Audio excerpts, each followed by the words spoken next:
The emergency room was already heavy with memories that refused to fade of Dr. Doug's death, the man everyone in the hospital still regarded as a genius no one could ever replace. That weight suddenly shattered into chaos the moment Leslie appeared, eyes bloodshot, breath ragged, her expression a volatile mix of panic and fury. No one in the hallway had prepared themselves to face that kind of emotional explosion. It felt as if the entire system, already stretched thin just to maintain a fragile stability, would detonate with the slightest touch.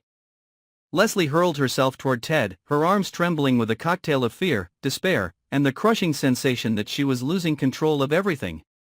When she collapsed into his arms and burst into tears, babbling in a broken, disjointed way that her mother, Peaches, was dying, the air around them seemed to freeze solid. No one knew how to react, and Ted stood there between these two women as if trapped in the middle of opposing battle lines that could never be reconciled. Leslie remembered Doug not just because he was the best doctor she had ever known, but because deep down she had always believed that if Doug were still alive, no one would have ever allowed Peaches to reach this state. That memory only made her more frantic, more convinced that Shanice and this entire hospital were simply not capable of saving her mother. Leslie's reason was warped by the terror of losing the only family she felt she truly had left, and beneath her screams was a rage forged over years of pressure she had imposed on herself, years of believing that money and power could compensate for any wound.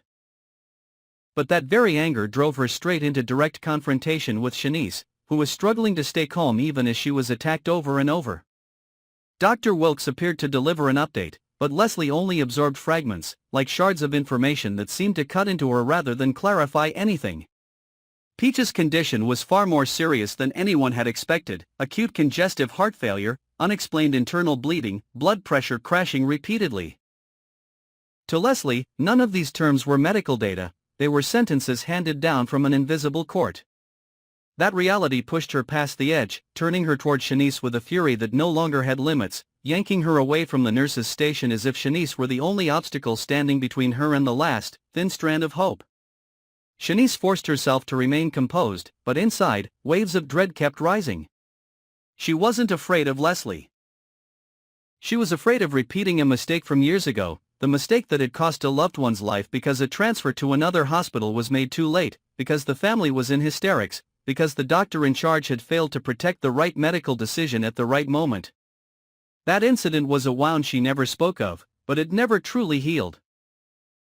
Now, being insulted, grabbed, and dragged into this power struggle by Leslie only made Shanice feel more strongly that she had to stand her ground. Not just for the sake of her ethics, but because she knew that if she yielded, Peaches could become yet another painful memory haunting her for the rest of her life. Ted was stuck between the two of them, pulled from both sides like a piece of fabric being torn apart.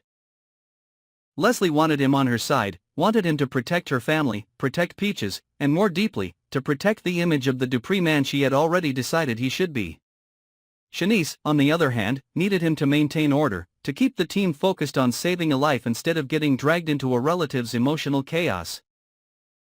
Ted understood both of them, and that understanding only made the tension inside him burn hotter, as if it were slowly consuming the last layers of patience he still had.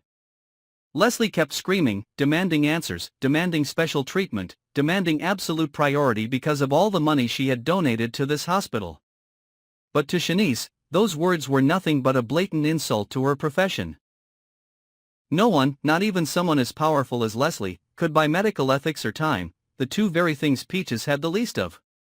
Shanice finally let out a line that pushed Leslie further over the edge: "No one owns me." To Leslie, those words felt like a slap across the face of the entire system she had always believed she could control. Wilkes returned again, trying to update them on Peaches' condition, but Leslie could hardly hear him anymore. All she understood was that Peaches was getting weaker by the minute. The mention of a mechanical or robotic heart became something she desperately clung to, like a drowning person catching sight of a rock jutting out of a raging sea. She pushed for that option fiercely, treating it as the only possible solution, while Shanice and Wilkes both knew that Peaches was far too fragile to withstand such an invasive intervention. Her body was in a state beyond prediction. Any decision now could easily push her past her limit. The night felt endless, as if they were all trapped in a vortex that wouldn't stop spinning. Leslie kept accusing the hospital of moving too slowly, convinced they were hiding some professional mistake.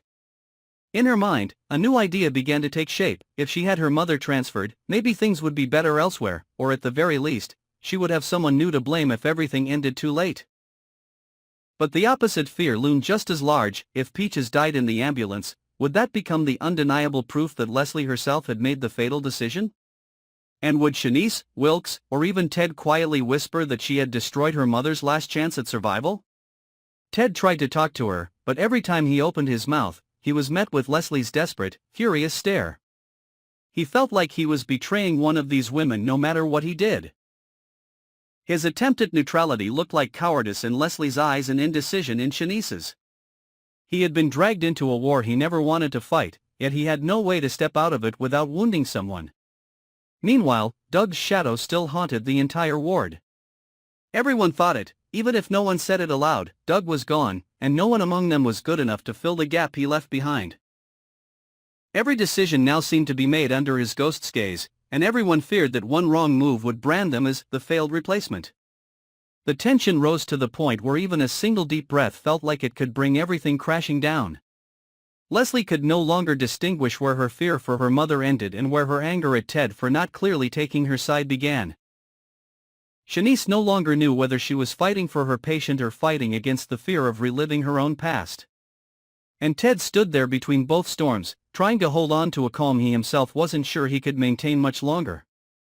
That night, with Peach's condition still uncertain, the hospital hallway turned into a battlefield of emotions, responsibility, power, and pain.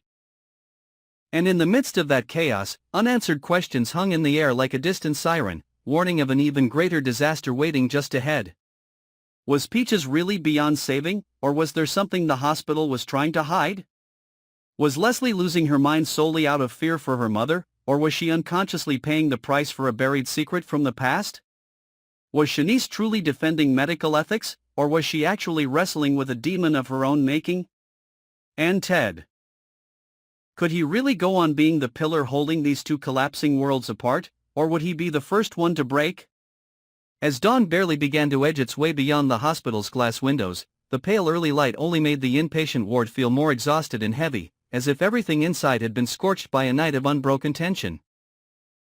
No one left their post, no one truly slept, and every brief moment of silence felt like nothing more than a pause in the middle of a storm still circling overhead. Leslie sat with her back against the wall, her fingers interlocked so tightly they'd gone white, her vacant gaze fixed on the doors of the emergency room as if staring long enough might force them to open with the outcome she so desperately wanted. But inside, every sign was growing worse by the hour, and the entire team, though no one said it aloud, could feel the pressure pressing down on them more heavily with each breath they took. Peach's condition shifted in ways no one could predict. Her numbers dropped, then spiked, only to crash back into the danger zone, as if her body were fighting on instinct alone but no longer had the strength to keep going. Wilkes had to keep adjusting the treatment plan, while the nurses rushed back and forth like exhausted shadows. The sight of it all made Leslie feel as though this entire hospital was standing on the edge of a cliff, and that a single small mistake, a delay of even a few minutes, would be enough to wipe everything out forever. She didn't know whether she should explode or collapse, and that confusion only made her actions more unstable, as if every surge of emotion could turn into an explosion at any moment. Ted, by contrast, was silent in a way that felt almost frightening. All through the night, he had tried to play mediator, tried to hold Leslie back, tried to calm Shanice, tried to respect Wilkes, and tried not to let himself be dragged into the chaos that kept expanding like a necrotic wound. But this morning, that patience seemed to have reached its limit. He leaned against the nurse's station, fists clenched, eyes fixed on the floor as though he were punishing himself for his own helplessness. He couldn't save Peaches, he couldn't calm Leslie, he couldn't shield Shanice from unreasonable attacks, and he couldn't escape the sense that he was being pushed into a position where he would have to choose between them, a choice he knew would tear apart the life he had been trying so hard to hold together, no matter which side he picked. Shanice, the one who had seemed the strongest that night, was in fact the person sinking deepest into her own inner darkness. The more she watched Peach's condition, the more she felt herself being torn between her professional principles and the ghosts of her past tightening their grip around her throat. The image of a loved one who had died because a hospital transfer came at the wrong time kept flashing in her mind, making her want to run away from the avalanche of pressure bearing down on her, but her professional instinct wouldn't let her leave. She understood that Leslie was desperate, but that desperation had become a blade held to the throat of the entire team. Every bitter remark, every insult about donation money, felt like a knife driven straight into her sense of dignity. Worse still, she could feel Ted slowly tilting toward Leslie's side, not because he believed Leslie was right, but because he was afraid of losing his place in the Dupree family. That vague, creeping sense of betrayal made Shanice colder, more determined than ever not to let any powerful family member crush the medical principles she had sworn to uphold.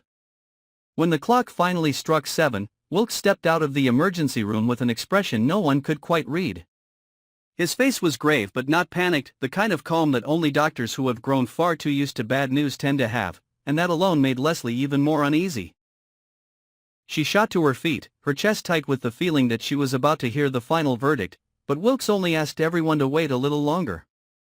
That one sentence, simple but vague, felt like salt thrown onto Leslie's raw fear, and she broke down, crying not just from disappointment but from growing suspicion. She began to feel as if the entire hospital was hiding something from her. She wondered if Peaches had already died hours ago and they were dragging things out to handle paperwork, to dodge responsibility, to come up with a story that would protect them from a lawsuit. Even though she didn't say it out loud, that suspicion smoldered inside her like a slow fire, burning away what little remained of her composure. The chaos in her mind pushed Leslie closer and closer to a dangerous edge. She stepped toward Shanice and looked at her with eyes filled with both hatred and fear. To Leslie, Shanice was no longer a doctor or a nurse, she was the embodiment of all the helplessness that this hospital had stamped onto Peach's fate. But to Shanice, Leslie had become a walking threat, someone who could sabotage every medical decision just because of her emotions. Both of them understood this, yet neither had enough calm left to escape the whirlpool dragging them under.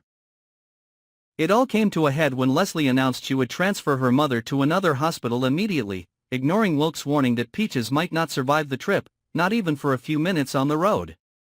To Leslie, the transfer was no longer a medical option, it was an act of punishment, a way to prove to this hospital that her money and power could not be dismissed. But in that very moment, a quiet question flashed through her mind and made her hands tremble as she clenched them tighter. Did she really want to transfer Peaches to save her, or was she just trying to flee the crushing guilt of knowing that she, with her ego-driven decisions, had helped push Peaches into this state? That question haunted her like a curse, and she couldn't bear to face it.